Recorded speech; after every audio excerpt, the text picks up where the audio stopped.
पूरे बिहार के अंदर आज भी जो है वो असेंबली नहीं चल पाई है सही, क्योंकि SIR का जो इशू है वो लगातार, चाहे यहाँ पार्लियामेंट के अंदर हो या बिहार असेंबली के अंदर हो, लगातार उठाया जा रहा है। मेरी समझ के परे कि आप चिट भी आपकी, पट भी आपकी, शिकायत भी आप करेंगे, समस्या का समाधान आने पर फिर से उसके ऊपर सवाल भी आप उठाएंगे, ये सोच ही मेरी समझ के परे है। क्या ये बात सही नहीं है कि भाई लोकसभा चुनाव के बाद भी आपने मतदाता सूची में आप लोगों ने हेर फेर का आप लोगों ने जिक्र किया था?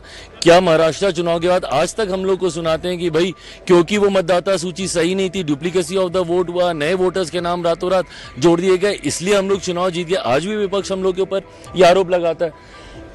तो जब आप ये आरोप लगाते हैं तो उसके समाधान की प्रक्रिया तो यही है ना, और चुनाव आयोग ने इसी प्रक्रिया का इस्तेमाल किया।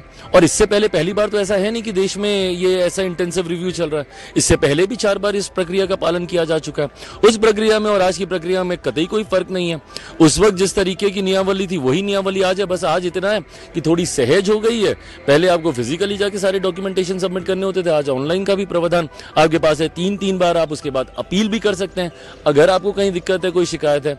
जब उन्होंने BLO अपॉइंट किए तो भाई हम लोग के राजनीतिक दलों के भी तो BLAs होते हैं, वो जाके वहां पे उनकी मदद कर सकते हैं। बट अगर आपके कार्यकर्ता धरातल पर उतरना ही नहीं चाहते, लोगों के साथ जुड़ना ही नहीं चाहते, और फिर आपको लग रहा है कि भाई आपके लोगों का नाम कट जाए, एक बात हकीकत है, जो जायज व्यक्ति है, जो देश का नागरिक है, कतई उसके साथ कोई अन्याय नहीं होगा। बट जो घुसपैठिया है उसको नाजायज अधिकार भी देश नहीं देगा। पूरे बिहार के अंदर आज भी जो है वो असेंबली नहीं चल पाई है सही, क्योंकि SIR का जो इशू है वो लगातार, चाहे यहाँ पार्लियामेंट के अंदर हो या बिहार असेंबली के अंदर हो, लगातार उठाया जा रहा है। मेरी समझ के परे कि आप चिट भी आपकी, पट भी आपकी, शिकायत भी आप करेंगे, समस्या का समाधान आने पर फिर से उसके ऊपर सवाल भी आप उठाएंगे, ये सोच ही मेरी समझ के परे है। क्या ये बात सही नहीं है कि भाई लोकसभा चुनाव के बाद भी आपने मतदाता सूची में आप लोगों ने हेर फेर का आप लोगों ने जिक्र किया था?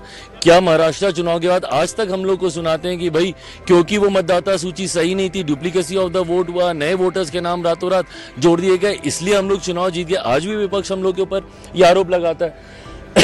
तो जब आप ये आरोप लगाते हैं तो उसके समाधान की प्रक्रिया तो यही है ना, और चुनाव आयोग ने इसी प्रक्रिया का इस्तेमाल किया।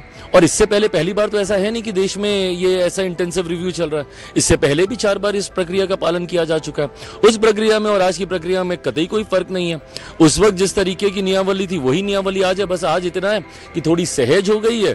पहले आपको फिजिकली जाके सारे डॉक्यूमेंटेशन सबमिट करने होते थे, आज ऑनलाइन का भी प्रावधान आपके पास है। 3 बार आप उसके बाद अपील भी कर सकते हैं अगर आपको कहीं दिक्कत है, कोई शिकायत है।